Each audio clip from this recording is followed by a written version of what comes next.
반갑습니다. 네, 오늘은 저기 6강 할 거예요. 원래 4강이죠. 4강인데, 홍 회장님이 우리 회사가 워낙 공장이 많아가지고 11월 8일로 넘어갔어요. 그래서 오늘 5강 다이목사님 오늘도 스케줄이 돼서 오영목사님도 스케줄이 돼서 먼저 6강 먼저 하겠습니다. 관은 원래 논리적으로는 5강을 먼저 해야 돼요. 말씀이 뭔지 확실하게 중심을 잡고 그 다음에 2장을 봐야 되는데 뭐 내용 크게 논리상이랑 관련이 없어요.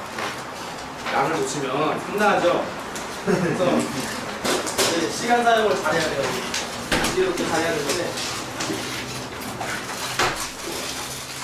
자 일단은 원래 그 마음을 할 때 영상을 봐야 되는데 영상 볼 시간이 없어요.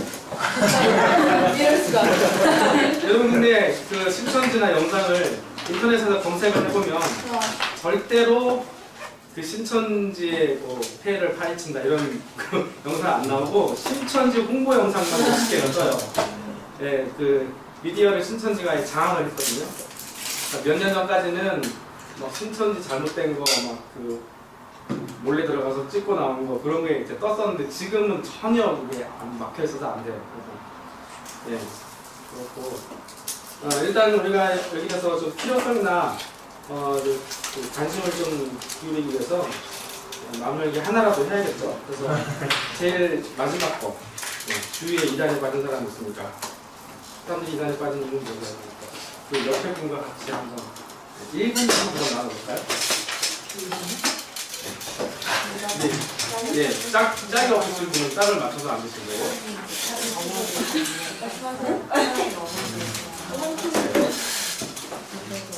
너 있어?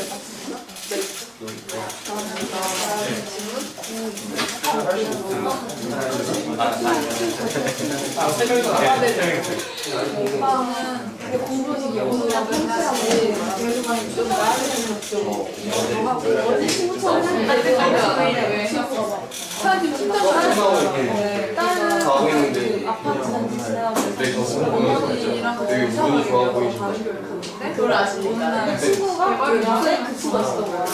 연락하냐? 그렇게 별로 생각한 거 제 교수님 그런 거를 그래서 자기가 그런 얘기 걔네 얼마나 이거 친하니까 이거 아니라 자기가 공부하는 거 그런 얘기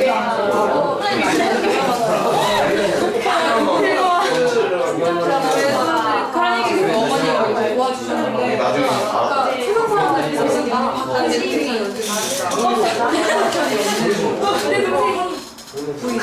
말 뒷말 잘해야 돼. 그러니까 왜냐면 전혀 안 하는데 그 오해를 되게 하셨는데 그냥 집에서 이거 싫어하는 여자분을 자 이제 여러분 이강을 왜 배워야 되는지 아시겠죠?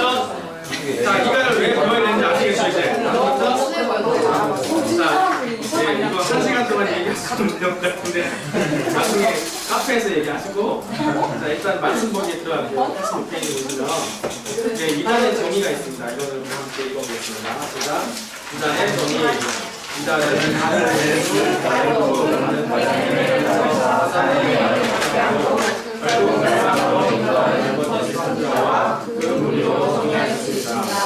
한편 이단이 신학적인 용어라면 사회는 사회적인 교양입니다. 그때 이제 이단은 신학적인 용어예요. 그러니까 이단은 비진리를 말하는 거예요. 그러니까 그 복음을 약간 왜곡하는 거. 그게 이단이고요. 사이비는 뭐냐면은 그 진리, 비진리 때문에 사회생활이 좀 사회 혼란이 온다 그러는 건 사이비. 그러니까 이단하고 사이비는 차이가 약간 있어요.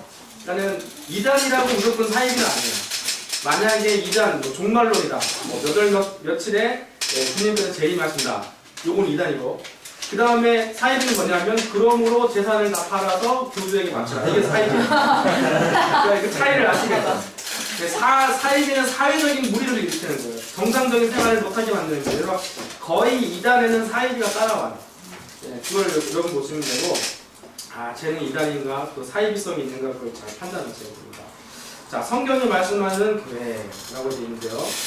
네, 몇 가지 이제 주제들이 있어요. 성경과 계시에 관하여 우리가 요거는 체크하시면 돼요. 여러분 중에 체크가 하나라도 걸리면 이단을 의심해 봐야 돼요. 네, 상당한 게 여러분 가서 여러분 질문을 여러분들 읽어보세요. 시작.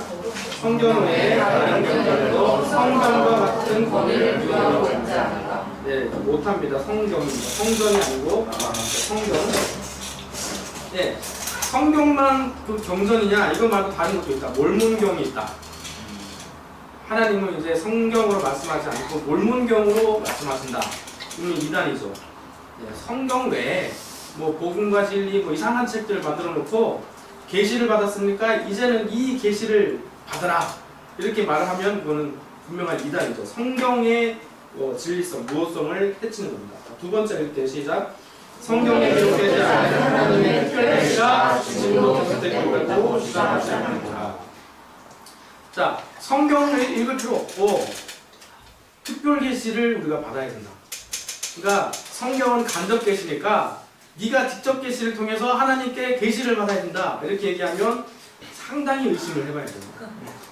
그래서 여러분 논란이 될지 모르는 이야기지만 예수전도단에서 하나님의 음성 듣기가 있어요. 필수거든요. 근데 그거 상당히 우려하고 있어요. 아직도 우려하고 있고 많은 사람들이 하나님의 음성을 듣는다고 하면서 악령의 음성을 듣는 경우가 많아요.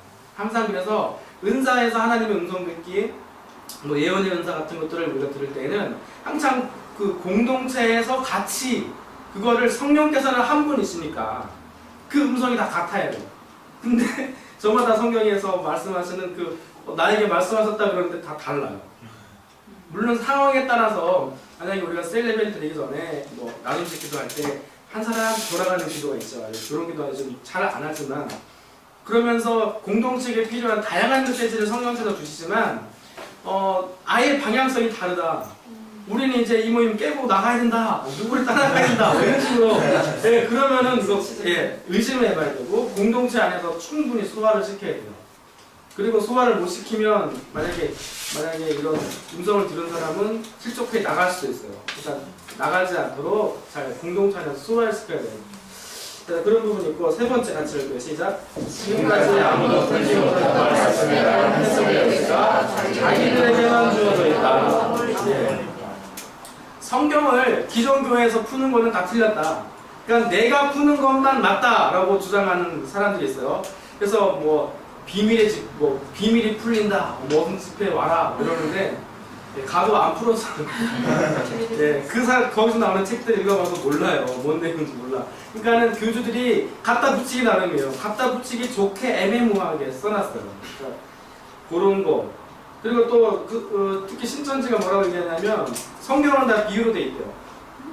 그러니까 무슨 말인지 읽으면 그냥 문자적인 해석이 가능해요. 가능한데 성경은 다 비유로 해석이 되어 있다고 얘기하는 거예요. 그러면은 그냥 온전한 정신을 가지고 상식을 가진 사람이 성경을 봐도 알 수 있는 내용인데 비유로 설명이 되어 있다 그러면 상식을 갖고도 성경을 읽어도 무슨 말인지 모르게 돼요. 무슨 말인지 아시겠어요? 그러니까 성경은 다 비유로 되어 있기 때문에 네가 봐도 모른다 이렇게 얘기하는 거예요. 왜? 그럼 어떻게 알 수 있습니까? 나한테 와라. 내가 풀어주겠다. 성경을 자기만 풀 수 있다. 이런 거는 이제 다 이단으로 볼 수 있죠. 자, 네 번째 같이 읽을게요. 시작. 성령이 어떤 한 부분을 지나치게 강조하나 반대로 어떤 내용은 표현되고 맞아라. 예. 성경에는 뭐 갈라디아서나 로마서처럼 은혜로 구원받는다라는 내용이 있고 또 야고보서에는 은혜에 뒷받침되는 행위가 있어야 된다. 또 이제 성경은 히브리서 4장 12절에 보면은 양면의 검이라고 그러죠. 예? 남자가 골수를 찔러 쪼개기까지 하는 사람의 심령을 살피신 하나님의 말씀은 이 측면도 있고 저 측면도 있어요. 이 측면만 있으면 사람이 도망가요. 피해가요. 논리적으로. 그럼 다른 쪽도 있어야 되죠. 은혜로 구원받는다 그러면 그럼 은혜로 구원받았으면 난 마음대로 살아도 되겠구나. 아니 야고보서 말씀이 또 있어요. 뭐라고? 그 믿음에 합당한 행위를 가지라고 얘기하는 거예요. 예? 너는 나에게 보이지 않는 너는 나에게 보이지 않는 내 믿음을 나는 보이는 행위로 증명하겠다. 그 말씀이 이제 야고보서에 있거든요. 그렇기 때문에 어느 한 성경에서 이 성경은 더 이상 우리에게 적용되지 않는다. 어떤 부분을 용도 폐기하거나 아니면 지나치게 어떤 부분만 강조해서 얘기하면 상당히 위험하다. 이렇게 말씀하셨고요. 다섯 번째 넘어갈게요. 시작. 모든 성경은 비유이며 예, 아까 했죠. 예, 원래 그 마린제사장의 뜻이 뭐냐면은 성경을 자신의 통해서 하나님께 직접 나갈 수 있다는 거예요. 성경을 읽을 수 있는 권리를 찾은 게 마린제사장들이거든요. 예전에는 왜 그 성경이 라틴어로만 되어 있어서 그 가톨릭 수사들만 읽을 수 있었고 나머지 사람들은 그 라틴어를 모르잖아요. 그러니까 뭘 통해서 배워요? 그러니까 성화를 통해서 배우는 거예요. 성화 없으면 못 배우는 거예요. 그래서 예전에 가톨릭은 성화가 되게 그 중시가 됐고, 근데 그 독일에서 이제 그 성경을 번역해내기 시작하면서 그 사람들이 그 시대는 이단으로 불렸어요. 거룩한 성경을 독일어로 번역했다. 근데 그 사람들이 갖고 온 게 뭐냐면 평신도들이 성경을 읽고 하나님께 나아갈 수 있다. 이것이 마린제사장의 첫 번째 의미거든요. 예. 우리는 마린제사장이에요. 어느 한 사람만 이것을 독점적으로 해석할 수 없다. 예, 그런 것이 우리 믿음이고요. 여섯 번째 같이 읽고 시작. 성경의 주제는 초림하셨던 예수 외에 다른 누군가를 가르치는 것 말하고 있잖아요. 무슨 얘기냐면 뭐 재림예수가 여기 있다 이런 말이에요. 예수님 초림하셨고 그 다음에 부활하셨고 승천하셔서 재림하시기를 기다리고 있는데 뭐라고 얘기하냐면 벌써 재림예수가 여기 와 있다. 네, 다른 누군가를 가르친다. 이걸 예수 외에 다른 재림예수가 있다. 이것은 물어볼 필요도 없이 이다리고요. 그 다음에 삼위 하나님에 관하여 읽어볼게요. 7번 이렇게 시작. 인간 지도자를 결정하여 성령이라고 부르고 추종하지는 않는다. 예. 뭐 하나님의 교회 보면은 뭐 안산홍이 하나님이고 부인이 뭐 트리니티 성령이다. 뭐 그런 경우가 있어요. 그러니까 삼위 하나님을 인격화시키면 이달이다. 그 다음에 8번 이렇게 시작. 하나님이 만드시되 필요에 따라 성으로 성자로 인으로 나타나는 설명합니다. 이게 민감한 부분인데요. 뭐냐면 여러분들 성령 삼위일체 하나님 설명할 때 이런 설명 들어봤죠. 하나님은 내가 목사인데 교회 오면 목사고요. 집에 가면 남편의 아내고요. 자녀들에게는 아버지예요. 그러니까 요거를 삼위일체를 설명하는 방식으로 아주 쉽게 설명할 수 있는 방법인데 요게 양태론 이단이거든요. 그러니까 한국 목회자, 정상적인 목회자들도 이렇게 설명할 때가 많아요. 근데 이거는 신학적으로 좀 민감해야 될 필요가 있는데 양태론은 뭐가 문제냐면은 삼위일체, 제가 처음에 첫 번째 시간에 삼위일체에 대해서 설명했죠. 그 공동체는 삼위일체로부터 출발했다. 근데 삼위일체는 뭐냐면 각각의 개별적인 인격이 있다고 그랬죠. 그런데 그 세 인격이 하나의 뜻, 한 마음, 100% 그 싱크로나이즈를 이루었다. 그렇기 때문에 삼위이지만 세 개의 인격이지만 한 분이시다, 하나님은. 제가 그렇게 설명드렸는데 양태로는 왜 이단인가 하면은 세 개의 인격이 아니게 돼버려요. 그러니까 왜냐하면 인격이 하나예요. 목사고 아버지고 뭐 나의 어머니의 아들이고 내 자녀의 아버지다. 그러면은 예수 그리스도가 인격이 없어지게 되버리고 성령님도 인격이 아니게 되버리고 그래서 큰 이단이에요. 또 어떻게 설명할 수 있냐면은 나는 때로는 아버지로, 나는 때로는 여러분들의 목사로, 나는 때로는 내 친구들의 절친한 친구로 그렇게 얘기하다 보면 나중에 어떻게 되냐면은 하나님이 결국은 교주로 이렇게 설명할 수 있는 부분이 돼요. 그렇기 때문에 우리가 양태론을 때로는 우리 목회자들이 잘못 설명할 때가 있어요. 이렇게 설명할 때가 있는데 여러분들 뭐 이단성이 있지만 뭐 자신을 이렇게 교주로 들어야지 않기 때문에 근데 위험한 부분은 뭐냐면은 이런 논리로 갈 수 있기 때문에 양태론이 이단이다.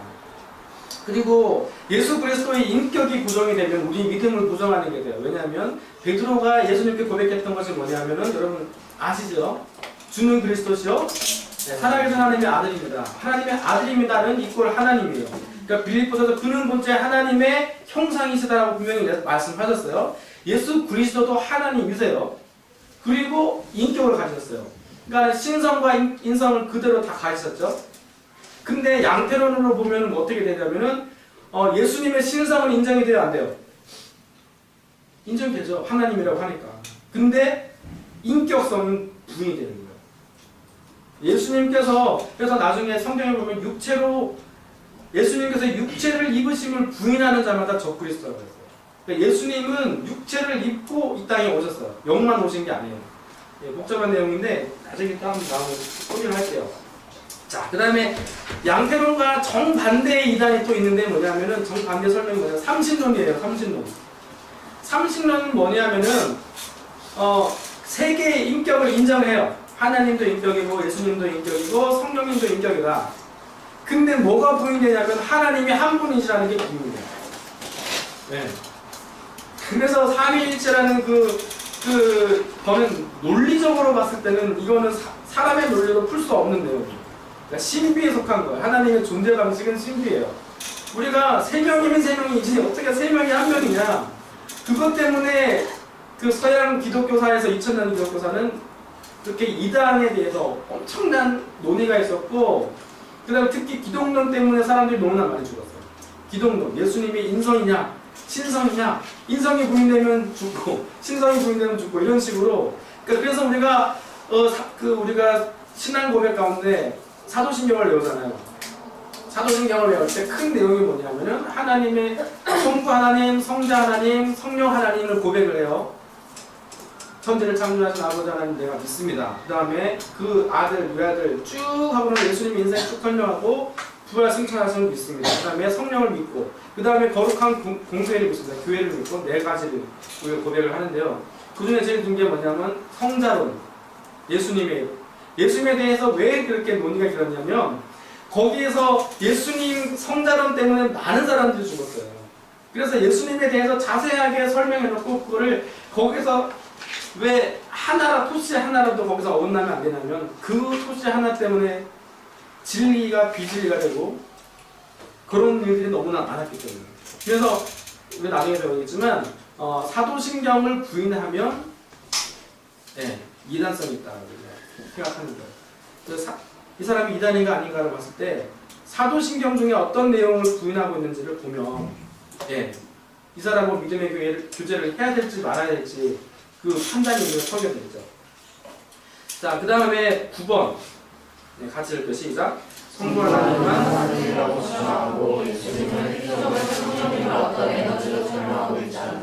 자, 이건 뭐가 부인되는 거죠? 예수님의 신성이 부인되죠. 그죠? 피조물은 인성까지는 인정이 돼요. 그죠? 하나님께서 인간을 만드셨으니까. 근데 예수님의 신성이 부인된다. 예수님이 하나님이라는 것이 부인되면 이단이에요. 그 다음에 성령님도 인격이 아니고 에너지에 불과하다. 이것도 이단. 이거는 뉴에이지에서 많이 하는 거예요. 그리고 또 어떤 극단적인 성경주의자는 뭐냐면은 성령님, 우리가 때로는 예배 드리는데 성령님 우리 가운데 와주세요. 이거는 정상적으로 할 수 있는 방법이지만 요거를 잘못 활용하면 어떻게 돼요? 성령님 이리 오세요. 내 중심적으로. 성령님 와서 병 고쳐주세요. 성령님 오셔서 기적을 보여주세요. 극단적인 성령주의자들은 성령님을 하나님으로 경배하고 섬기기보다는 자신의 도구로 삼아요. 그래서 성령의 은사들이나 능력이 나타난 사람들 중에도 잘못된 사람들이 너무 많다는 거예요. 성령주의자들은. 그래서 성령님은 어떤 기적을 보여주는 에너지가 아니에요. 이건 주권적으로 우리가 앞에서 경배하고 엎드려야 될 하나님의 인격이세요. 자, 그 다음에 3번 인간과 죄에 대해서 넘어갈게요. 10번 같이 읽을게요. 시작. 인간이 신의 기사를 사장을 가르치지 않는다. 신인 합일설. 그러니까 창세기 3장에서 사탄이 처음에 인간에게 했던 첫 번째 유혹이 뭐냐면 너는 하나님처럼 될 수 있다. 요즘 또 뉴에이지에서 하는 얘기는 뭐예요? 너는 신이다. 그렇게 얘기하고, 범신론은 뭐예요? 모든 만물에 신의 속성이 깃들여져 있다. 그러므로 개미 한 마리를 볼 때도 하나님을 볼 수 있다. 아주 어떤 보면 중세의 그런 이제 신비주의자들은 그렇게 고백을 할 수 있지만 상당히 위험할 수 있는 마음. 자, 그 다음에 11 같이 읽고 시작. 영혼은 고귀하고 육체는 비천하며 육체로 지은 죄는 죄가 아니라고 말하십니다. 이것은 이제 이원론 영지주의를 말하는데요. 그러니까 하나님은 우리의 영혼을 구원하셨기 때문에 육체를 구원하시지 않았기 때문에 육체는 내 마음대로 굴려도 된다. 그러니까 우리가 죄는 마음으로 하나님을 떠나는 게 일단은 원죄인데 우리가 고범죄 일부러 저지르는 죄는 육체로 저지르려 그죠? 근데 우리의 죄의 도구가 육신에도 불구하고 하나님께서 우리를 구원하시는 것은 영원이기 때문에 육신은 내 마음대로 살아도 된다. 이게 바로 구원파예요. 구원파. 그래서 우리가 기독교 진리에서 한 번 구원은 영원한 구원이다. 이거 위험하게 그럴 수 있는 게 뭐냐? 구원파로 그럴 수 있어요. 그러니까 나는 세속적으로 살 수 있는데 항상 교회에서 뭘 확인시켜줘요? 너는 구원받았다. 너는 구원받았다. 그럼 나중에 하나님 앞에 가면 뭐라고요? 주여 주여 하는 자마다 하나님 나라에 들어올 것이 아니요 아버지의 뜻대로 행하는 자라야 하나님 나라에 들어올 것이다. 예수님 분명히 말씀하셨거든요. 그래서 우리가 구원파의 그 약간 이단적인 속성들이 한국 교회를 병들게 할 수 있고, 그래서 우리가 정말 믿음에 서 있는가 그것을 위해서 우리가 서로를 세워주고 그 점검하는 일들이 필요한 거예요. 그래서 우리가 공동체가 필요한 거예요. 그 지혜로운 다섯 찾아서요. 자, 그 다음에 12번 같이 읽게요. 시작. 인간은 죄인이 아니하거나 죄를 잘못된 것으로 그렇기 때문에 죄의 문제를 아주 소홀하게 다뤄요. 구원파도. 자, 그 다음에 4번 예수 그리스도에 관하여. 자, 13번 같이 읽게요. 시작. 십자가를 부인하고 십자가가 부족하거나 실패하고 말하지 않는다. 자, 뭘 얘기하기 위해서 십자가의 불안정성을 얘기할까요? 십자가의 불안정성을 얘기하는 논리가 있어요. 왜? 십자가는 불안정하기 때문에 교주인 내가 그걸 완전하게 하고 나가라고 얘기하고 싶은 거예요.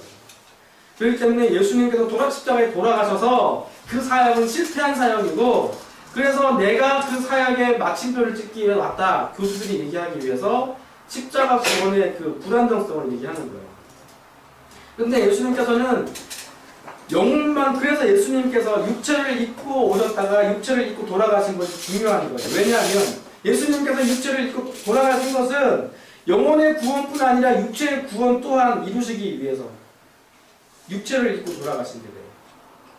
그래서 예수님께서는 우리가 이 땅에서 병고침에 치유도 받고 하지만 이 땅에서의 완전한 구원이 아직은 오지 않았어요. 그런데 우리가 천국에 가면 우리가 영혼만 있는 게 아니라 영혼과 육체를 같이 입고 가는 거예요. 거기서 그래서 그렇기 때문에 그 육체의 부활이 있는 거예요. 우리가 예수님 재림시. 그렇고요. 예수님께서 영육 간에 완전한 구원을 이루셨다. 이것이 이제 진리고요. 14번 배울게요. 시작. 유일한 구원자이신 예수님의 진리를 상대화시키거나 격화시키지 않는다. 이게 이제 13번하고 똑같은 내용이에요. 예수님의 사역으로는 부족하다. 그래서 다시 누군가가 와야 했다. 그건 누구냐? 교주 누구누구다. 이런 쪽으로 가는 거죠. 15번 내려볼게요. 시작. 예수님께서 육체를 가지시고 구원하시고 승천한 것을 부인하지 않으시다. 제가 설명 다 했죠? 그러니까 예수님은 영으로 부활했다. 영만이 참된 실체이다. 이게 영지주의예요.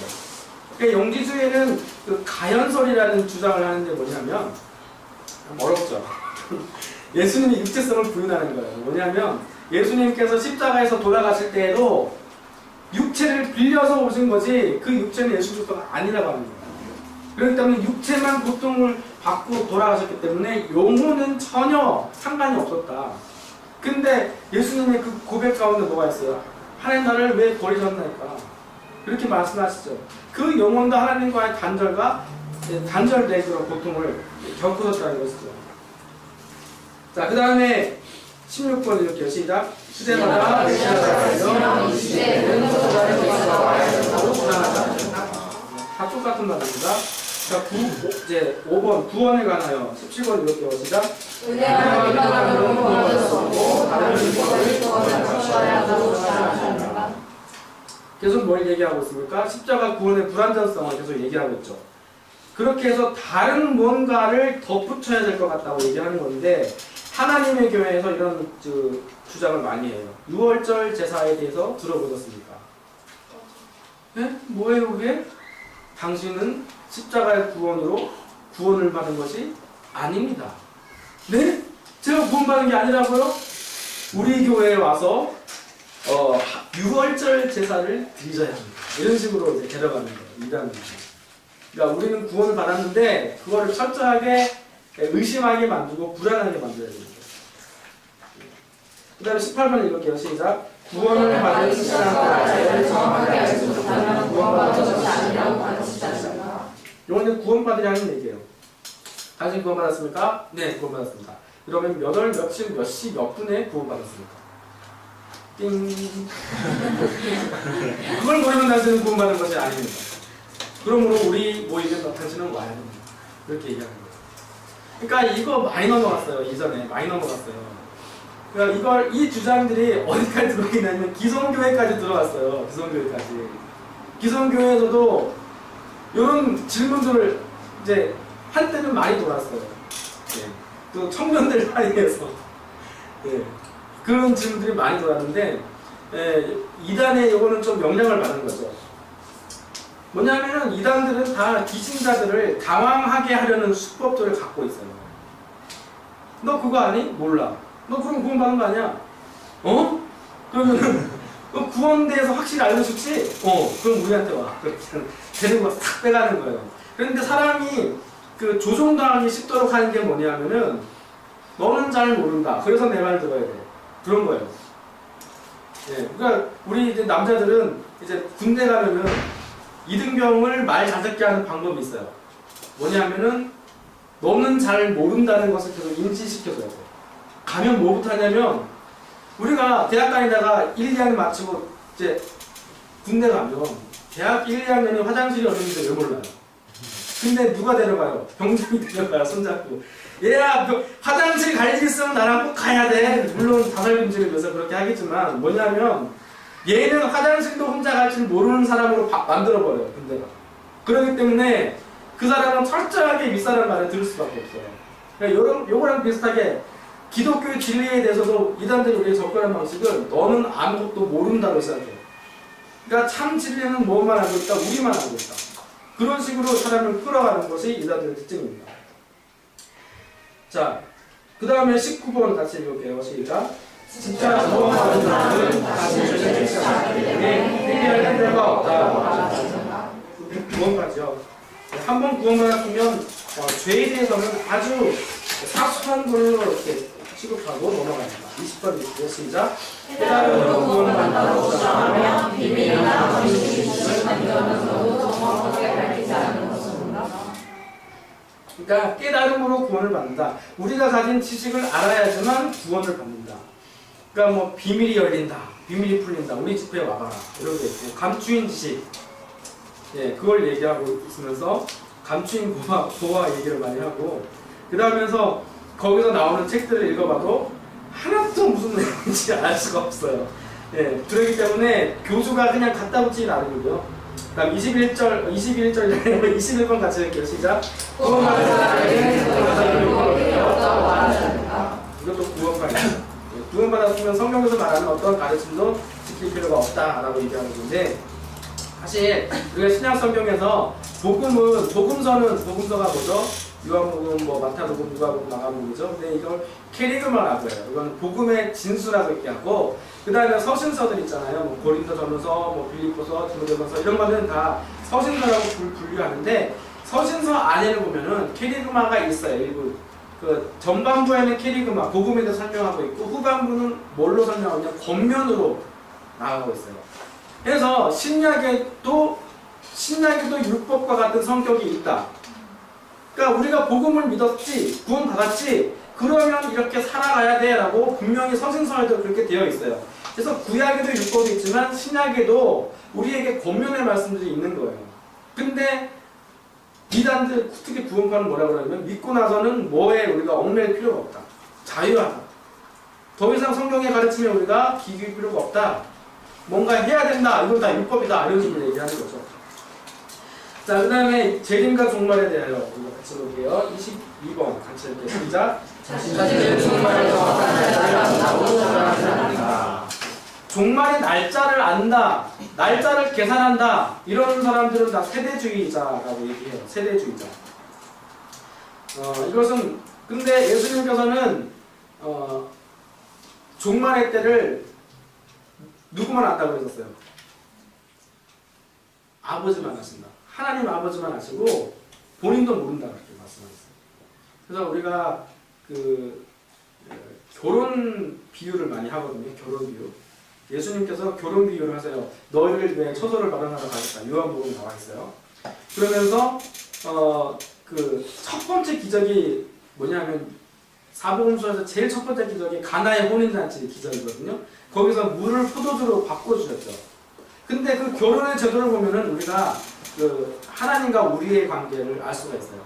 결혼 제도를 봤을 때 그 신랑이 이제 신부가 마음에 들어요. 동네에서 발견했는데 마음에 들면 이제 어떻게 하냐면은 자기 아버지한테 말해가지고 그 신부 집에서 일주일 동안 잔치를 치러요. 잔치를 치르면서 이제 술도 마셔보고 막 교제하는 가운데 신부가 자세히 보겠죠. 나를 마음에 드는 청년이 어떤 청년인지 보시고 나중에 마지막에 잔치의 제일 마지막 날에 이제 신랑이 포도주를 신부 앞에 갖다 놔요. 그러면 신부가 그 포도주를 마시면 오케이고 안 마시면 노예요. 성찬식의 의미가 뭐예요? 성찬식의 의미. 내가 그 포도주 예수 그리스도의 피죠. 포도주를 마신다는 건 뭐냐면 내가 예수 그리스도를 영접한다는 거예요. 그리고 그 신랑은 이제 아버지한테로 돌아가고 그 다음에 보통 약혼을 하고 보통 1년 정도의 시간이 있어요. 1년 정도의 시간을 약혼 기간으로 보내고 결혼 날은 누구만 한다? 아버지만 한다. 이게 예수님의 그 비유의 결혼 비유와 종말의 때의 비유예요. 그래서 그 신랑도 언제 올지를 몰라요. 근데 신랑이 가서 하는 일이 뭐예요? 약혼 때 신부가 살 거처를 만들어요. 그래서 하나님, 그 예수님께서 부활 승천하셔가지고 예수님은 신랑이고 교회는 우리는 신부예요. 그죠? 그렇기 때문에 우리가 성찬식 때 예수 그리스도의 보혈을 마시고 포도주를 마시면서 일곱 처녀처럼 우리가 성령의 기름으로 기다리고 있는데 오실 날을 누구만 알아요? 일곱 처녀도 모르고 아들도 모르고 아버지만 아십니다. 그 결혼 제도 풍습에 따라 예수님께서 말씀하셨어요. 그래서 제일인 예수가 그 종말의 때를 안다? 몰라요. 예수님도 모르는데. 그래서 그날과 그때는 하나님만 아신다. 그걸 그날을 계산하고 있다. 뭐 그러면 이단인 거예요. 예. 그 많이 흔들리면 안 돼요, 이런 것들. 그 다음에 23번 같이 읽을게요. 시작. 종말과 심판에 대한 두려움을 주면서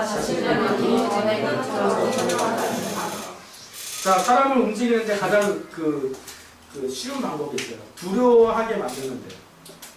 그러니까 정치가 때로는 혹세무민하기 위해서 옛날에 어떤 짓을 했죠? 전두환이나 뭐 북한이 쳐들어온다. 그러면은 막 데모하다가도 야 북한이 쳐들어온대! 지금 데모할 때냐? 이렇게 하는 거예요. 또 여러분 여성 잡지 보면은 자꾸 걱정하게 만들죠. 건강을 걱정하게 만들고 너희 미모를 좀 봐. 그러고 나서 나중에 뒤로 가면 뭐예요? 메이크업, 뭐 성형수술, 뭐 화장품 새로 나오는 거. 그러니까 일단은 잡지 처음을 보면서 나는 왜 이럴까? 막 비교하면서 걱정해요. 이렇게 살면 안 되겠는데?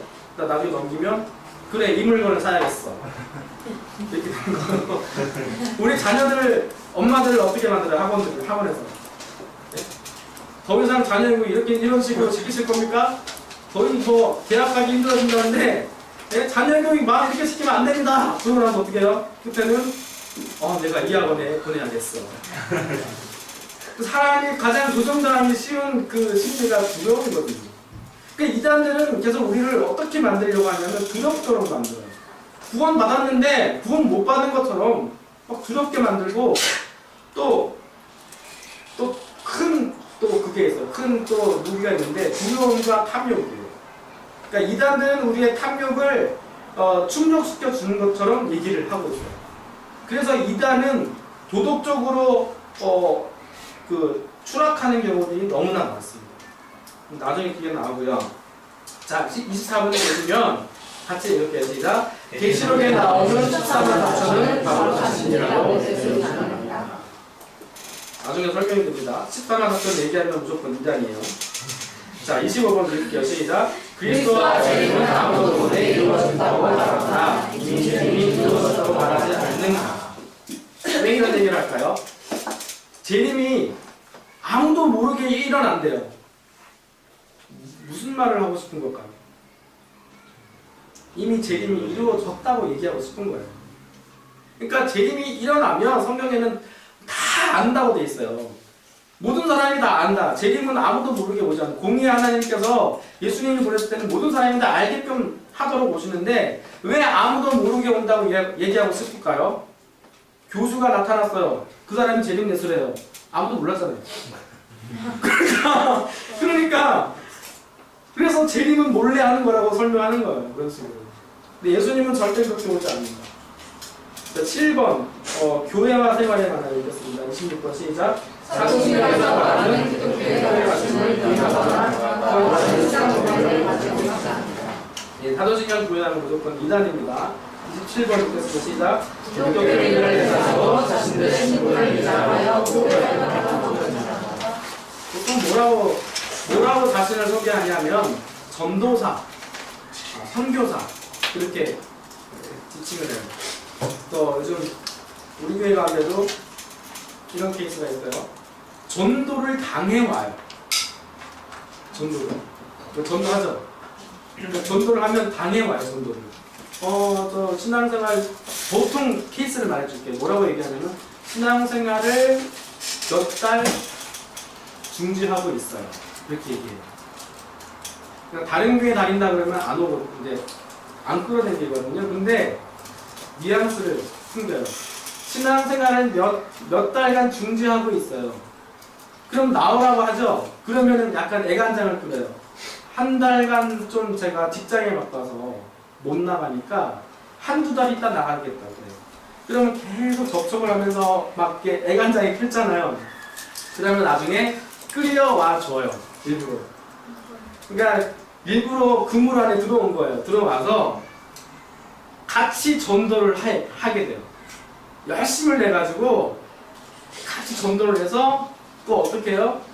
자기와 똑같은 사람을 다시 그 사람도 전도를 다녀와서 계속 똑같은 사람들이 교회에 많아지게끔 해요.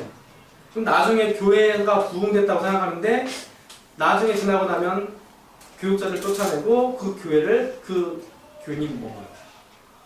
그리고 어떻게 하냐면은 처음에는 누구 공격하냐면은 부교육자를 공격하거나 나중에 최종 목적지는 담임 목사예요. 담임 목사님을 하는데 누구에게 말하냐면 담임 목사님 목 치는 것이 누구한테 영향이 커요.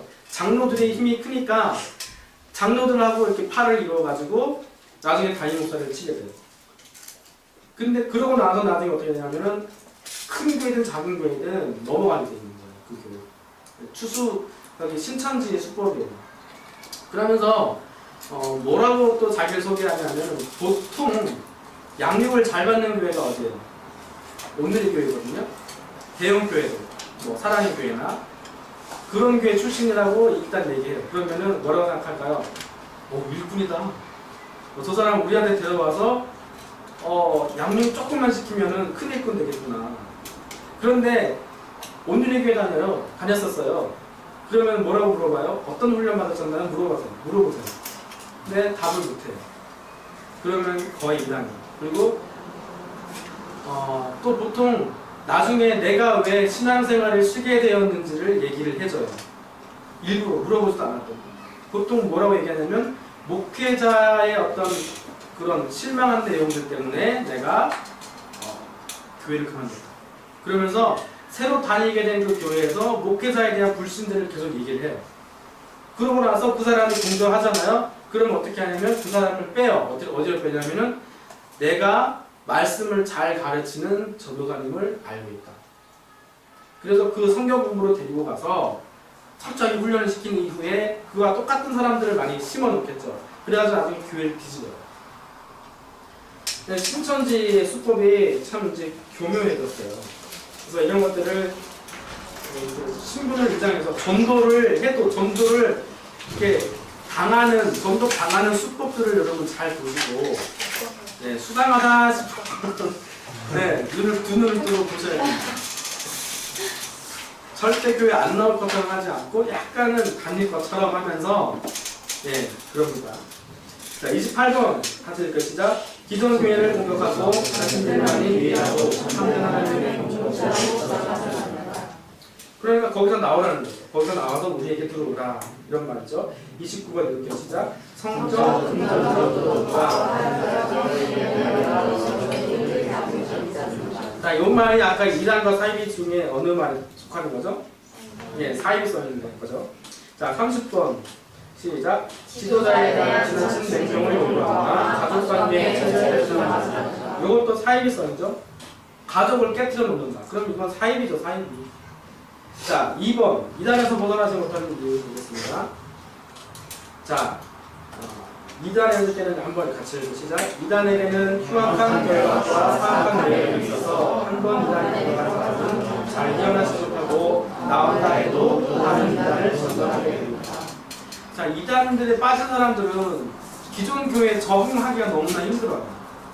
그래서 2단 클리닉이라는 데가 있어요. 거기 가서 3개월 동안 다 클리닉 훈련을 받고 나와도 힘들어요. 나와도 힘들어요. 기존 교회에 적응하기 힘든 거예요.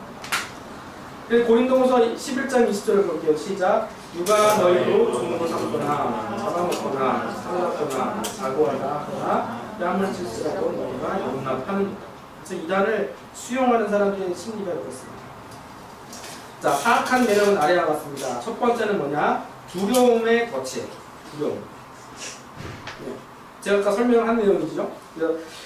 그냥 멀쩡한 사람 두렵게 만들어요. 그 다음에 두 번째는 생각의 게으름. 이것도 우리가 잘 생각해야 될 부분이에요. 생각의 게으름. 우리는 이제 흔히 뭐라 하죠? 믿음이 있는 사람은 어떤 목사님 누가 말했다가 이렇게 우리가 그냥 누가 말했다가 뭐 이런 것에 우리가 믿으면 안 돼요. 그러니까 우리는 신자이지만 우리는 항상 구도자예요. 구도자는 뭐예요? 진리가 무엇인지를 질문하는 사람, 길을 물어서 가는 사람이에요. 그러니까 여기가 길이다, 저 사람이 진리다. 근데 만나보다 우르르 따라가면 나중에 다 이단으로 넘어가 있는 거예요. 그렇기 때문에 그것이 진리인지를 내가 질문해야 돼요. 뭘 보면서? 성경을 보면서, 말씀의 기준에서 이것이 참 진리인지를 질문해야 돼요. 여러분, 그래서 때로는 제가 지난 시간에 말했죠. 그 도마가 의심한 것만 우리는 왜 생각하냐, 만져보고 생각하는데, 여러분 만져보는 체험적인 신앙도 더듬어서 내가 이것이 옳은지 그른지를 판단하는 신앙도 여러분 좋은 신앙이에요. 그래서 보지 않고 믿는 자는 복되다고 했다고 무조건 덮어놓고 믿어라 이런 사람들 그런 말 들으면 안 돼요. 우리가 특히 청년일수록 질문해봐야 돼요. 그러니까 설교를 들어도 그것이 과연 진리인가? 마게도냐 사람들이 여러분 참으로 신사적이어서 뭐라고요? 참으로 그러한가? 말씀을 항상 상고했다고 말하거든요. 사도 바울이면 얼마나 진리에 깨어있는 사람이었어요. 사도 바울이 설교했는데 마게도냐 사람들은 어떻게 했냐면은 그 말이 참으로 그러한가 하고 뭘로 확인했다고요? 성경으로 확인했다고요. 네. 그래서 여러분들은 누가 뭔가 얘기했다, 뭐 조용기 목사님이 설교했다, 다 믿으면 안 돼요. 아시겠죠? 말씀으로 참으로 그러한가 그걸 보셔야 돼요. 그리고 그 성경 교사들이 해야 되는 일은 뭐냐면은 이것이 말씀인가 스스로 판단할 수 있도록 교육해야 돼요. 그렇게 해야 돼요. 혼자서 성경 볼 수 있도록 키워주는 성경 교사가 필요하다. 자, 그 다음에 3번 넘어가고 정욕과 탐욕을 자극한다. 자, 말씀을 보면은 여러분 읽어보세요. 첫 번째 단어는 이단이고요. 그 다음에 호색, 그 다음에 탐심, 이제 이런 단어들이 있어요. 이단들이 사람을 깰 때 두려움으로도 깨지만 뭘로 깨냐면은 호색과 탐심하는 마음들을 깬다는 거예요. 자, 그 다음에 베드로후서 2장 14절 첫 번째 단어는 음심, 음심이 가득한 눈을 가지고, 두 번째 단어는 탐욕. 이런 이제 동기를 위해서 사람들을 꿰입니다. 자, 4번을 보시면 뭐냐면 교만을 정당화한다, 이런 내용이에요. 이단들이 흔히 하는 내용은 뭐냐면은 이제 우리의 그 양육 과정을 너희 거쳤으니까 너는 이제 급이 다르다, 너는 이제 격이 다르다, 다 통과했다, 이렇게 얘기합니다.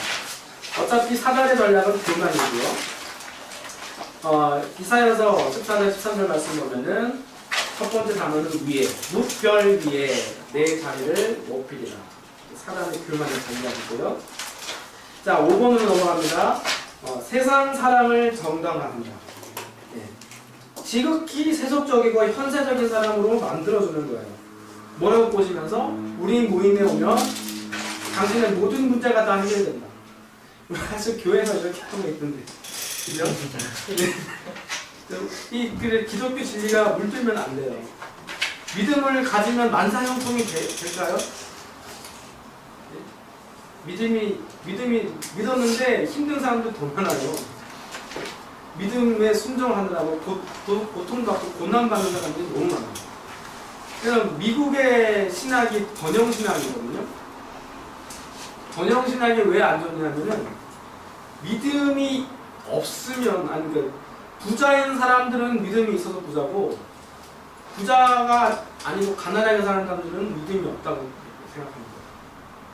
근데 그 미국의 번영신학 방송을 듣는 남미 사람들 보면 항상 나는 왜 믿음이 없을까?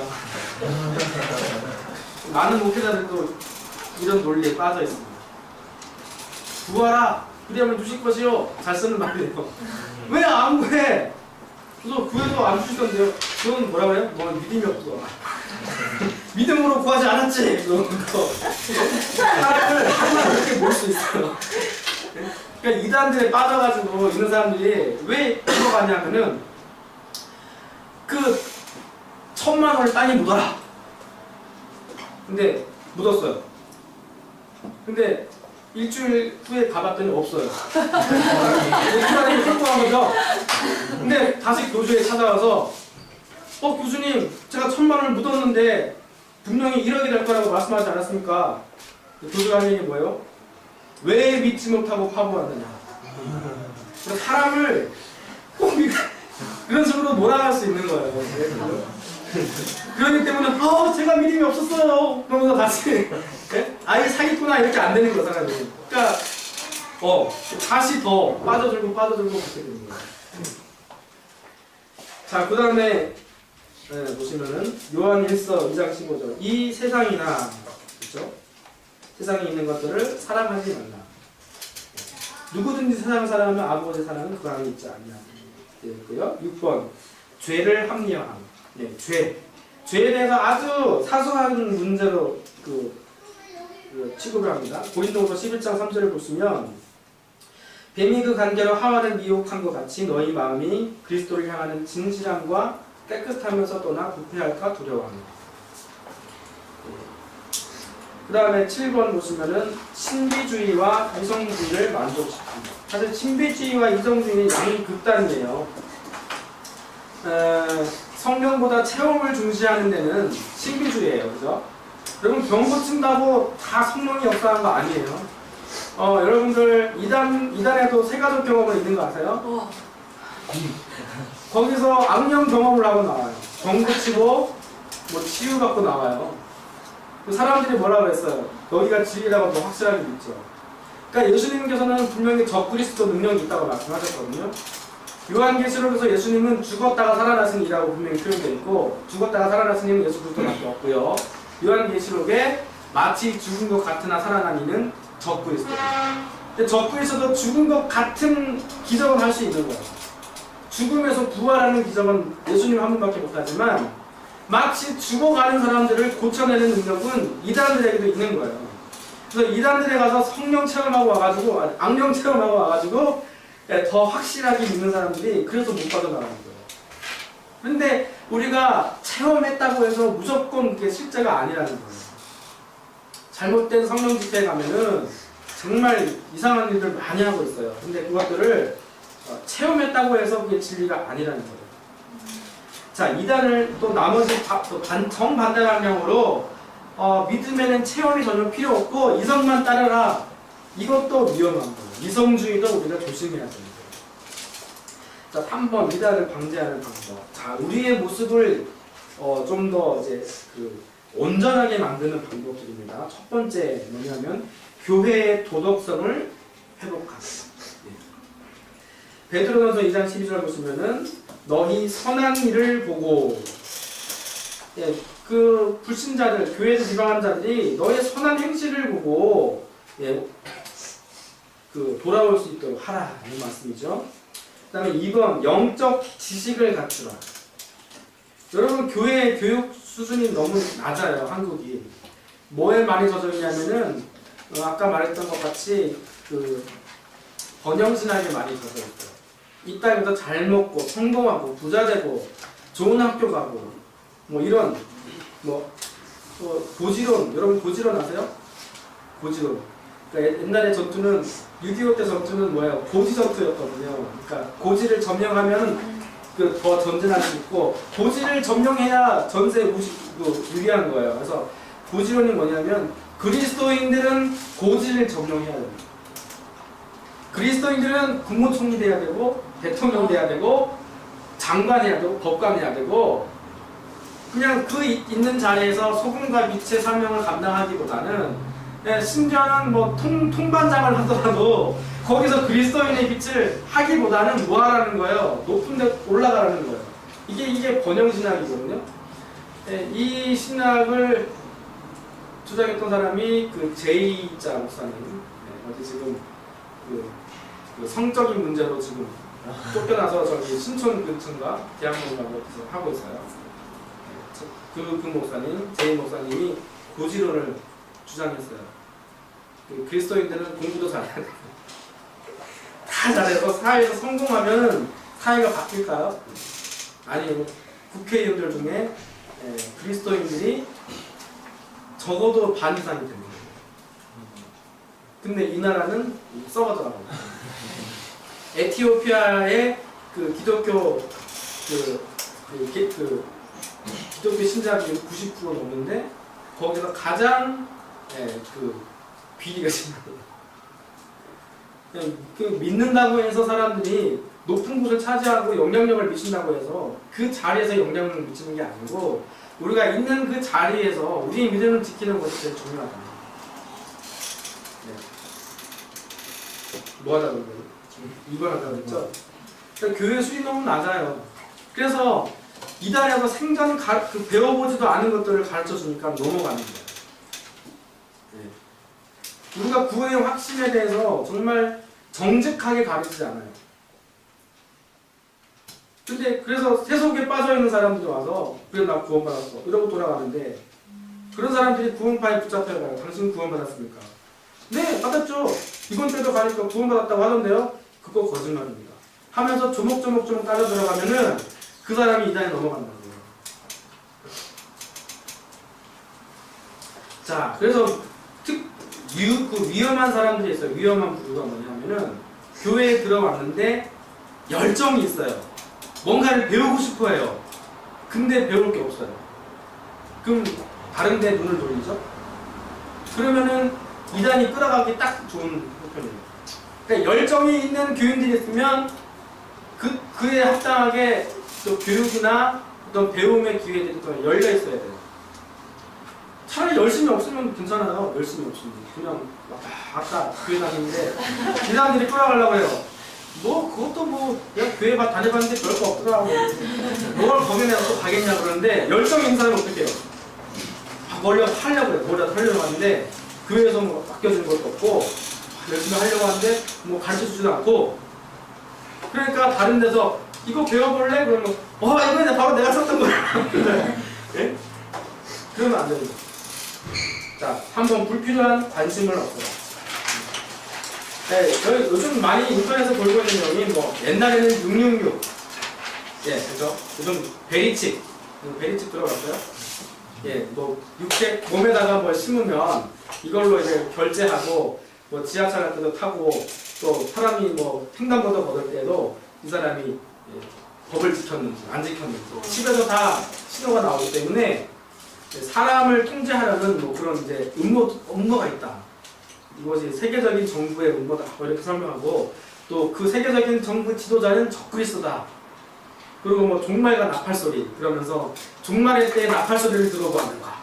그러면서 나 못 들었는데 그러면 막 이제 헷갈리기 시작하는 거죠. 그런데 이런 종말에 대한 그런 불필요한 관심을 가지는 사람일수록 그 사람들의 말에 따라가기 쉬워요. 그러니까 지금 내가 믿음에 바로 서 있는지를 지금 점검할 수는 되는 거예요. 그러니까 나중에 기회가 있으면 예, 뭐 베리칙 이런 게 아니다 설명을 해줄 텐데 시간이 없어요. 그죠? 예.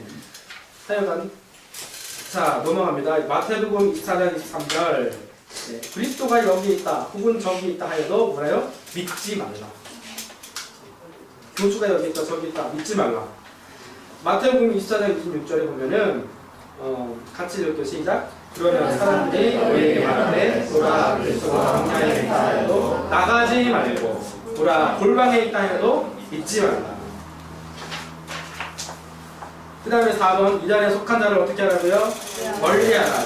뭐냐면은 가까이 하면 분명히 영적인 영향을 내가 받아요. 그래서 말씀에는 뭐라고 하냐?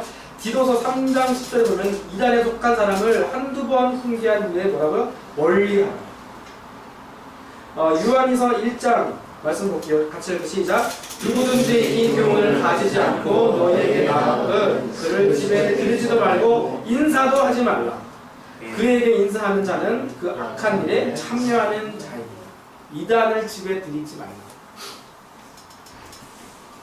자 5번 가정을 사랑의 공동체로 가꾸라. 이단에 빠져드는 사람들 중에 가정에 상처를 가진 사람들이 잘 빠져들어요. 왜요? 거기 가면 잘해주거든요. 제 친구가 신대원 친구예요. 신대원 친구면 신학을 배운 사람이잖아요. 여자인데 저희 같은 또래인데 되게 친하긴 했어요. 근데 막 여자애가 남자애들이랑 막 스타크래프트도 하고 다니고 막 잘했어요. 걔도. 근데 잘 놀던 친구가 갑자기 이단으로 넘어갔어요. 그러니까 걔가 집안에 문제가 있는 거예요. 상처가 많아요. 어릴 때부터. 근데 이단에 갔더니 너무 잘해주더라고요. 그래서 몇 번을 만나서 설득을 했는데 걔가 하는 얘기는 뭐예요? 나중에 제가 이단에서 하는 얘기들을 다 설득해서 다 그거를 뭐예요? 다 반박을 했어요. 그거는 아니고 성경에 의하면 이런 거다 다 반박하고 나서 걔가 하는 얘기가 뭐냐면 네 얘기가 다 맞다. 그렇지만 뭐라 그래요? 나는 우리 교주가 지옥에 가도 나는 따라갈 거다. 그 정도로 자기를 인정해주고 사랑해줬다는 거예요. 그렇게 해줬던 사람이 지옥에 가면 나 따라가겠다는 거예요. 그래서 여러분 이단이 정말 무서운 거예요. 이성적으로 판단해도요. 그래 네 말 맞다. 하지만 나는 너 네 말 따라서 따라가겠다는 거예요. 사람의 심리가 그렇습니다. 특별히 가정에 상처가 있는 자일수록 예, 거기서 사람 만나고 정주다 보면요 절대로 못 나와요. 여러분 그래서 우리 교회의 모습도 우리가 다시 점검을 해야 돼요. 우리 교회에서 사랑을 갈구하는 사람들이 있어요. 못 받았어요. 이단에서 너 나와 그러면 어떻게 할까? 바로 여기가 내가 찾던 공동체입니다. 그런 사람이 없기로 해요. 자 이제 한가했는데 시간이 많이 갔죠. 자 동통과 이단을 가르는 다림줄 진리입니다. 예, 그 처음에 보시면은 다림줄이라는 단어가 이제 구약 성경에 나오는데요. 다림줄이 뭐 하는 걸까요? 이게 추를 달아가지고요. 벽돌에 쌓아내다가 딱 놔두면 이게 추가 이렇게 있겠죠. 근데 벽돌이 이렇게 삐뚤게 쌓여있으면 어떻게 해요? 네, 그 다림줄하고 안 맞죠? 그러면은 아 벽돌을 잘못 쌓았구나. 다시 무너뜨리고 평평하게 쌓는 거예요. 다림줄을 보면서 이제 건물을 올리는 거예요. 이제 그게 다림줄의 의미인데 근데 하나님께서 다림줄을 잡고 서셨대요. 예. 보니까 여호와께서 내게 이르시되 아모스야 내가 무엇을 보느냐 내가 대답하되 다림줄이니까 주께서 이르실 때 내가 다림줄을 내 백성 이스라엘 가운데 두고 다시는 용서하지 아니하리니. 그러니까 하나님의 구원의 진리에서 어긋나면 용서함 없는 심판이 있는 거예요. 그러니까 이거 분명하게 기억해야 돼요. 우리 이단에 빠진 사람들 불쌍하다고 계속 막 만나고 말 들어주고 하다 보면 나도 넘어질 수 있고요. 내가 진리 가운데 온전히 서 있지 못하면 나도 넘어갈 수 있는 거예요. 그런데 예수님 분명히 말씀하셨어요. 그 사람이 불쌍해도 다림줄을 갖고 서시겠다고요. 그리고 그 구원의 진리, 심판이냐 구원이냐 판단하는 그 기준에 있어서는 조금도 어긋남이 없다 말씀하십니다. 자 밑에 내용 한번 읽어보세요. 간단한 다림줄은 미끼와 풀탄 주는 풀 신조 요거를 줄인 게 사도신경입니다. 자, 지금 보시면은 보시면 이렇게 이제 그 문장을 완성하는 것이 있거든요. 처음에 제일 처음에 보시면은 성부조항이라고요. 있고, 예. 전능한 분들 창조하시고 보이는 것처럼 보이는 모든 것이 한 분 있어요. 사도신경하고 비슷하죠? 두 번째 성자조항입니다. 성자조항이 얼마나 긴지 여러분 보이시죠? 이것 때문에 사람 많이 죽었어요. 예. 근데 예수 그리스도가 하나님이시라는 것을 인정하는 것이 그만큼 어려웠다는 겁니다. 역사적으로. 그죠? 예수 그리스도 때문에 예수 그리스도가 신이고 동시에 인간이라는 말이 여러분 받아져요. 요것 때문에 이 긴 조항이 붙은 거예요. 자, 보시면은 같이 읽어봅시다. 하나님의 독생자이시며 만세의 아버지로부터 나신 예수 그리스도 한 분을 사랑하니 이는 하나님으로부터 오신 하나님이시니 하나님이라는 걸 부인하면 안 돼요. 그 다음에 쭉 내려가셔서 성령으로 동정녀 마리아로부터 육신이 되시오. 뭐라고 했죠? 육신이 되시오. 예수님의 인성, 육체를 입고 오신다는 거 부인하면 이단이에요. 뭐라고 해서 사람이 되시었습니다. 그러니까 예수님은 하나님이시며 사람이시다는 분명히 전제가 붙어야 돼요. 사람이 아니고 피조물이다. 그러면 이단인 거예요. 하나님이 아니고 피조물이다. 그러면 이단인 거예요. 예수님은 하나님으로부터 창조되었다. 맞는 말이에요, 틀린 말이에요? 헷갈리죠? 이단이. 예수님은 신이세요. 하나님이 창조하신 분이 아니라고. 피조물이 아니라고. 자, 그 다음에 성령조항입니다. 제일 밑에 보시면 성령조항. 자, 주님이시며 라고 합니다. 성령도 하나님이시다라는 것이 분명히 있죠. 그 다음에 보시면 이는 아버지와 아들로부터 나오시고라고 했지 성령도 창조되었다고 안 하죠. 아버지와 아들과 더불어 경배를 받으시며 성령님도 경배 받으셔야 될 분이세요. 그러니까 성령님 우리에게 오세요 이전에 예배의 자세는 뭐예요?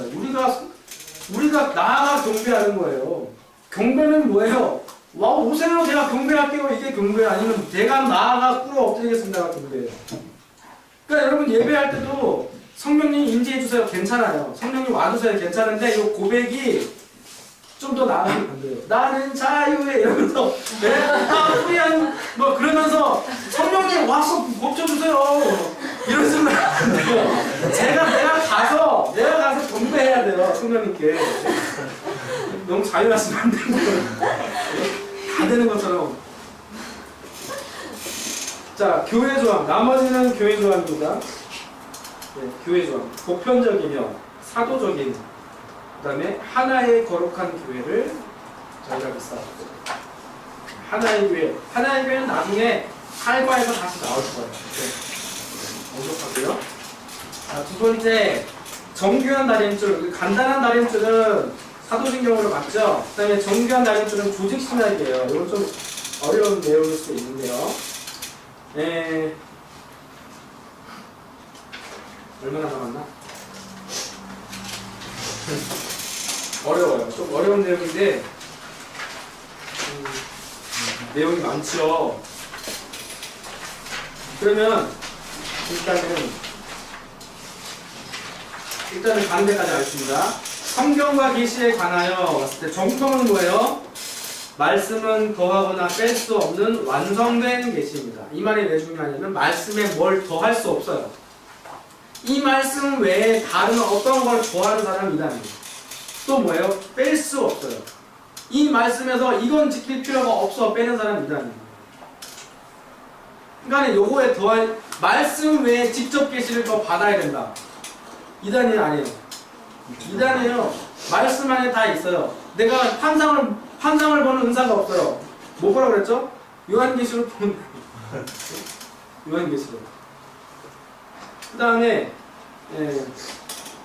보시면 여러 형태로 구성되어 있으며 은유, 직유, 부유, 문답, 역설 등 다양한 방법으로 기록되어 있습니다. 다양한 방법으로 기록되어 있습니다. 이게 왜 중요한가요? 말씀은 비유로만 되어 있어. 이단이 아니에요.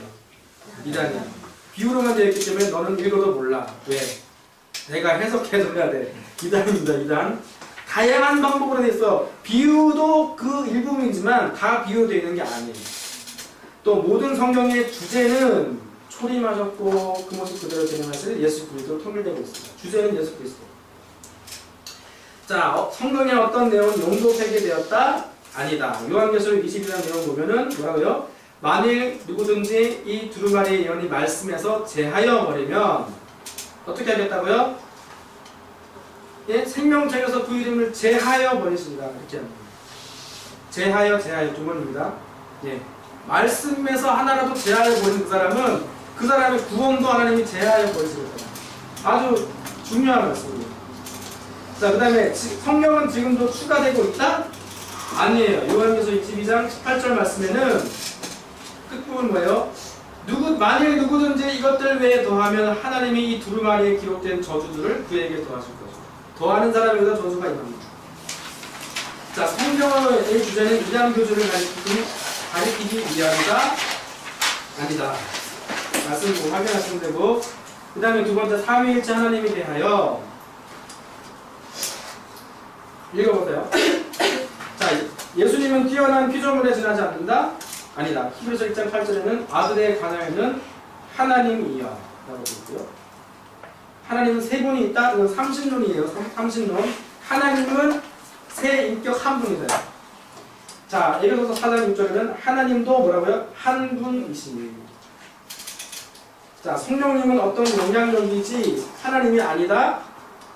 아니에요. 요한계시록 14장 16절에는 내가 아버지께 구하였으니 그가 또 다른 보혜사를 너희에게 주사 영원토록 너희와 함께 있게 하리니. 보혜사라는 뜻이 뭐냐면 헬퍼, 카운셀러.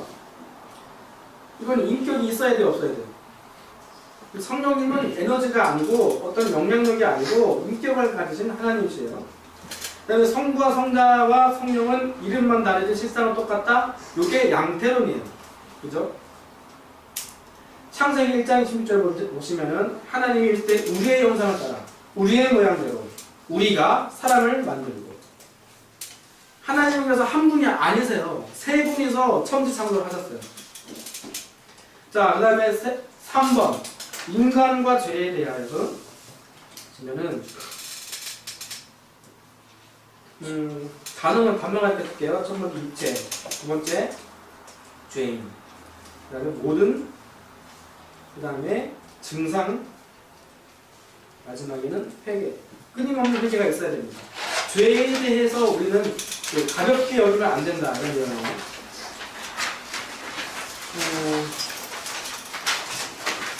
자, 그 다음에 하나님의 벌 받은 인간은 궁극적으로 하나님이 된다. 사도행전 14장 15절 말씀 무슨 내용인가 하면은 바울과 바나바가 기적을 행했어요. 사람을 고쳤는데 그 사람이 이 그리스 신으로 막 모시는 거예요. 그러니까 바울과 신라가 옷을 찢으면서 뭐라고 하냐면 이르되 하나님 여러분이여 어찌 이러한 일을 하느냐, 왜 우리에게 예배하느냐, 이런 말이죠. 우리도 여러분과 같은 성경을 가진 사람이라. 그러니까 아무리 능력을 행하는, 바울과 같이 능력을 행하는 사람도 나는 하나님이 아니고 사람이라는 거예요. 그 다음에 뭐예요? 이러한 기적을 행하는 이유가 뭐예요? 예? 맨 마지막에 그 가운데 만물을 지으시고 살아계신 하나님께로 돌아오게 합니다. 우리가 기적을 하고 능력을 행하지만 그 목적은 하나님께 돌아오고 경배하게 하기 위함이다라고 분명히 얘기하고 있습니다. 사람은 신이 아닙니다. 그 다음에 5번 구원에 관하여 첫 번째 단어는 은혜로 말합니다. 오직 은혜로 말합니다. 그 다음 두 번째는 네? 2장 넘어갔어요? 아, 네, 죄송합니다. 인간은 저주받기에는 너무 선하다? 아니다. 로마서 3장에는 기록된 바 의인은 없나니 하나도 없으며, 네, 선을 행하는 자는 없나니 하나도 없다. 그 다음에 영혼은 고귀하고 육체는 비천하다. 이건 이원론입니다. 영계주의 이원론. 자, 데살로니가서 5장 23절 같이 읽겠습니다. 시작. 평강의 하나님이 친히 너희를 온전히 거룩하게 하시고 또 너희의 온 몸과 혼과 영이 우리 주 예수 그리스도께 강림하실 때 흠없게 보존되기를 바랍니다.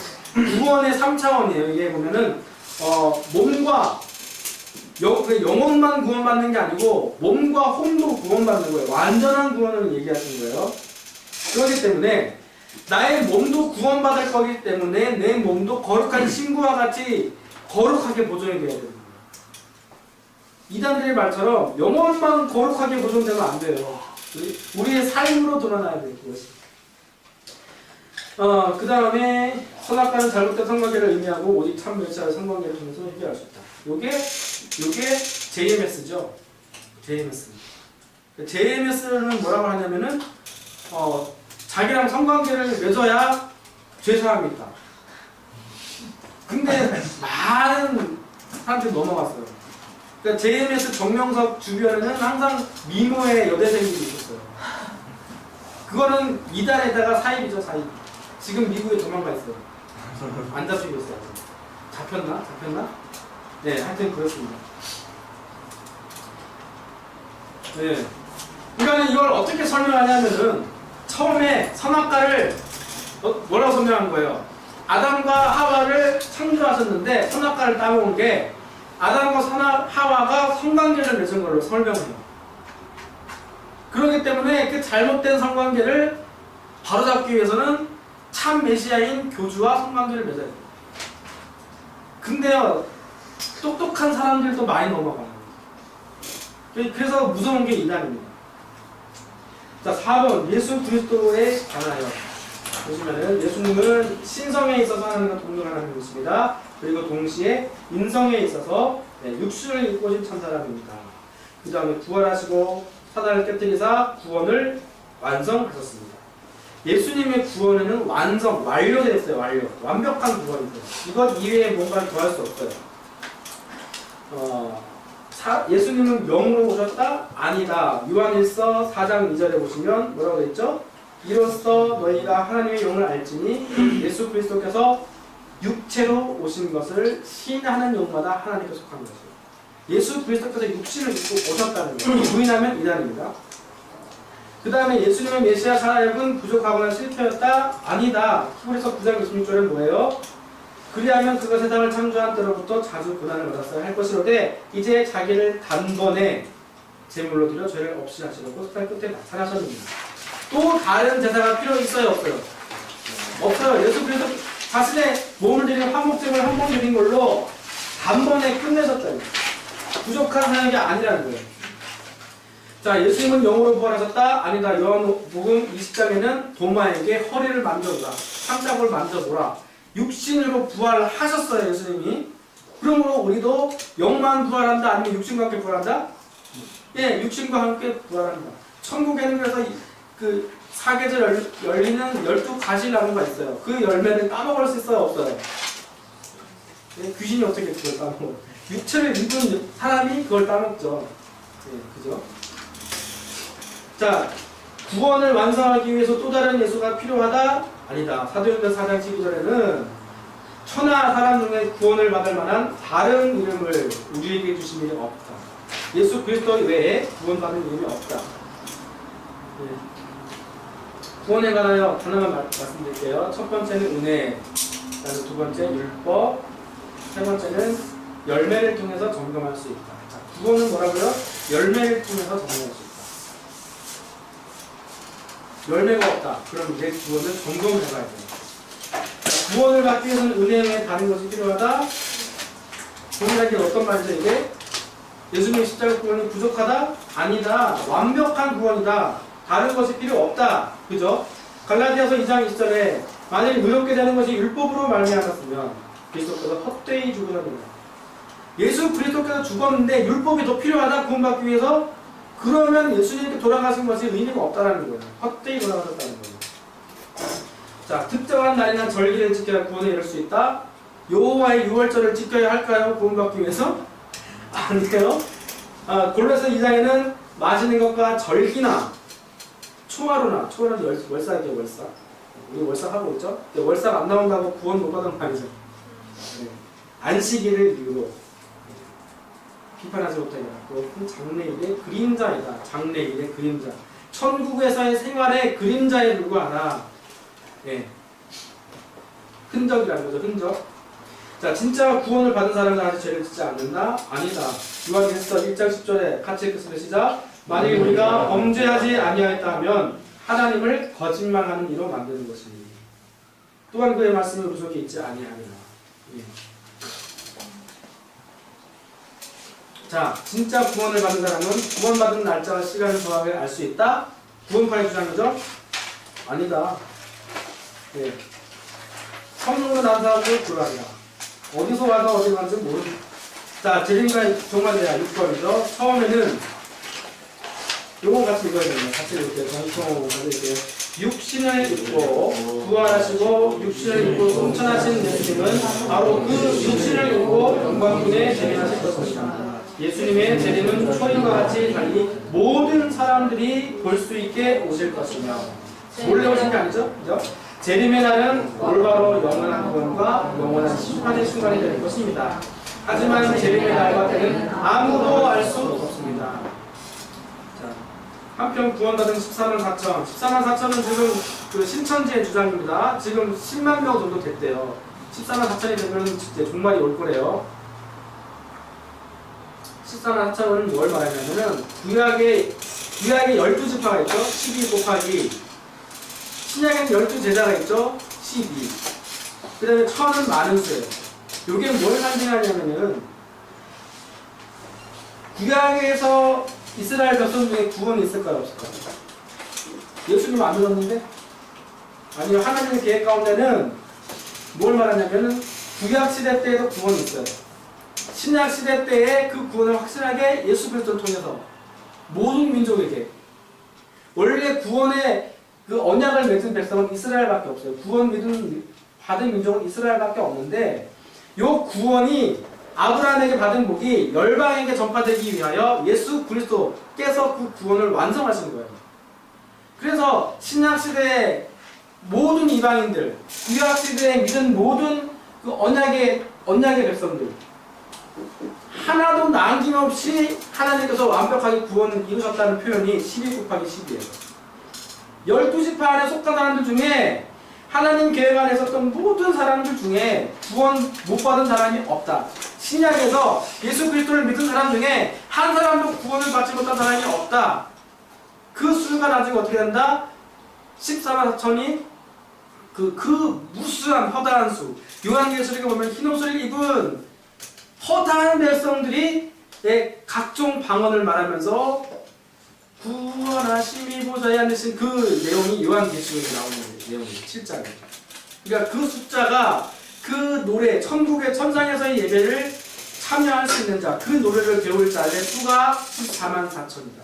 이 말은 숫자적으로 14만 4천이 아니고 하나님께서 계획하신 바 구원받지 못한 사람은 구약시대, 신약시대 한 사람도 제외된 사람이 없다. 그 수가 허다하더라. 이게 14만 4천의 의미입니다. 자, 재림 예수는 다른 일을 입고 온다? 아니다. 하늘로 가심을 본 그대로 오시리라. 예수님께서 육체 그대로 오실 때에 손에 못자국 발자국 다 있죠. 은밀하게 온다? 아니다. 모든 족속이 그로 말미암아 애국하리니 그러하리라. 자, 재림의 때는 우리 집단은 알 수 있다? 아니다. 그날과 그 때는 아무도 모른다. 뭐라고요? 아버지만 알습니다. 아들도 모른대요. 자, 교회 생활 관역은 알려드릴게요. 첫 번째는 보편적이고, 그 다음에 사고, 그 다음에 거룩해야 하며, 궁극적으로 서로 존중하는 하나이어야 합니다. 마지막으로 성도는 가정을 소중히 여기고. 자, 새로운 가르침을 가진 자기 집단만 참 교회가 아니라 요한일서 2장 6절에는 너희는 처음부터 들은 것을 너희 안에 거하게 하라. 처음부터 들은 것이 너희 안에 거하게. 이 복음은 변했어요? 안 변했어요? 처음 받은 그 복음이 아직도 우리에게 전수되어 오는 거예요. 요것에 더하거나 빼면 안 돼요. 새로운 가르침이 있다? 없다. 복음에는 새로운 가르침이 없어요. 기성교회는 구원이 없다? 아니다. 요한일서 2장 19절에는 뭐냐? 그들이 나간 것은 다 우리에게 속하지 아니함을 나타내려 합니다. 그리스도는 교회의 머리세요. 머리. 교회가 썩어 빠져도, 교회가 사회의 모든 지탄을 받아도 예수 그리스도가 교회의 머리예요. 요한계시록은 교회의 영광을 얘기하고 있어요. 우리는 교회의 영광을 보지 못하지만 우리는 요한계시록을 볼 때마다 교회의 영광을 볼 수도 있어요. 지금 고난받고 핍박받고 증인으로 살면서 모진 숨을 담고 어려운 삶이지만 하지만 지금 이 순간에서 우리는 천상에서 벌어지는 하늘의 예배를 볼 수 있어야 돼요. 여러분 이것보다 더 놀라운 환상이 없어요. 이상한 환상 보지 마시고 요한계시록 지금 내가 학교나 직장에서 정말 힘들게 살고 있어요. 근데 지금 천국에서 내가 하늘에서 찬양하고 있는 그 장면을 생각해보는 거예요. 그래서 요한계시록의 내용은 현재와 미래가 연결이 됐어요. 연결이. 지금 내가 여기 앉아있어요. 하늘에서도 지금 내가 하나님께 예배하며 앉아있어요. 그런 내용이 요한계시록이에요. 이게 바로 우리가 말하는 환상입니다. 그래서 여러분 교회 보면서 실망할 필요가 없어요. 교회는 그리스도의 신부다. 단장한 것 같이 예수 그리스도 재림할 날에 하늘로부터 내려온다. 교회는 하늘로부터 내려온다. 땅에서 올라가는 게 아니에요. 거룩한 교회가 하나님께서 이 교회를 거룩하게 하셨어요. 그것을 바라봐야 돼요. 사람들이 뭐라고 하건 간에 교회는 하나님께서 거룩하게 하실 거예요. 자, 기성교회 신자들은 그러므로 은밀히 건져내야 대상이다? 아니다! 교회는 거룩해요.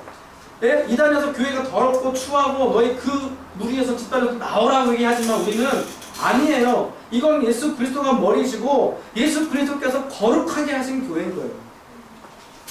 때로는 우리가 교회에서 문제의식을 느낄 수도 있어요. 하지만 절대로 그런 생각들이 우리가 넘어가면 안 돼요. 자, 로마서 15장 20절에 뭐라고 하냐면은 또 내가 그리스도의 이름을 부르는 곳은 복음을 전하지 않기를 힘쓰노니 이는 다른 터 위에 건축하지 아니하려 합니다. 이 말은 뭐냐면은 바울이 전도하러 갔어요. 근데 그 지역에 교회가 있어요. 그러면 거기에 교회를 세우지 않겠다는 거예요. 이단들은 뭐예요? 교회가 세워져 있어요. 안에 들어와서 기신자들을 빼가는 거예요. 이거는 복음의 원리가 아닌 거예요. 복음을 위해서 그 사람들이 일한다고요? 그러면 미전도 지역에 가서 복음을 전해줘. 왜 교회에 와서 믿는 성도들을 깨어가는 거예요? 이거는 복음의 정신이 아닌 거예요. 참된 신자는 반드시 가족으로부터 분리되어야 한다? 아니다. 믿는 자를 빼갑니까? 이거는 사입이에요. 디모데전서 5장 8절에 뭐라면 같이 읽게 시작. 누구든지 자기의 신조 특히 자기 가족을 버리고 전하면 믿음을 배반하는 불신자보다 더 악한 자입니다. 가족을 버리도록 만드는 것은 사입니다. 마지막 구원으로 인도하는 인간 지도자의 말에 절대로 냉정해야 된다?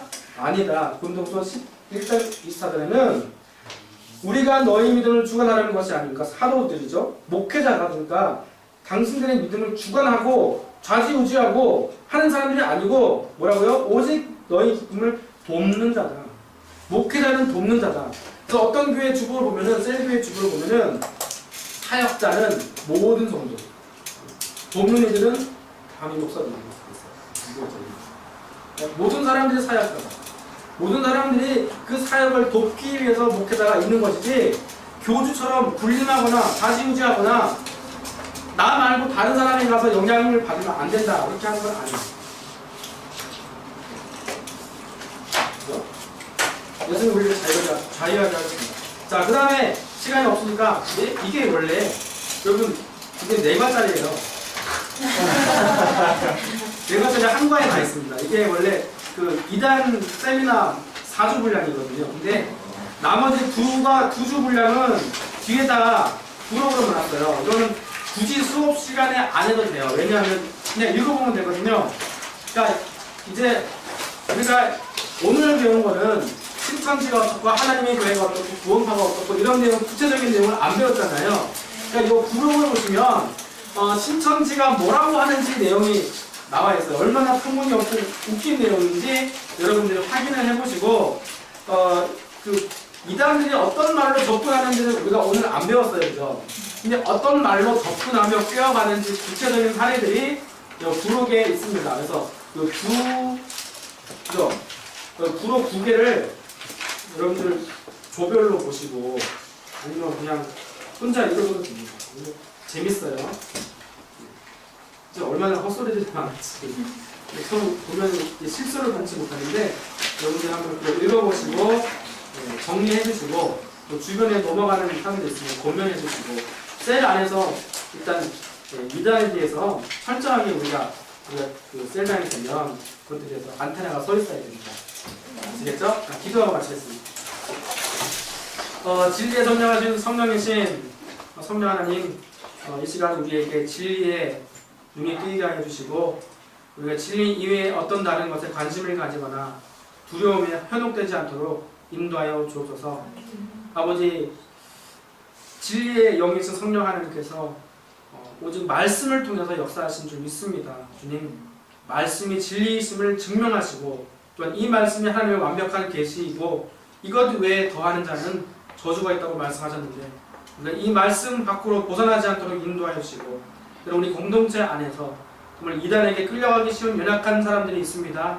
아버지, 그다들을 긍휼히 여겨주시고 우리가 서로 사랑을 온전하게 이건 하나의 공동체가 됨으로 말미암아 아버지 이단 잡솔에 휘둘리기 쉬운 그 연약한 심령들을 주님 우리가 잘 케어할 수 있도록 인도하여 주옵소서. 우리 세상 가운데에서도 우리가 이단에 대해서 한두 번 경고한 이후에는 멀리하라고 말씀하셨는데 우리 그런 영적인 가르침들에 이상한 가르침들이 현혹되지 않도록 인도하여 주옵소서. 감사드리며 예수님 이름으로 기도합니다. 네. 수고하셨습니다.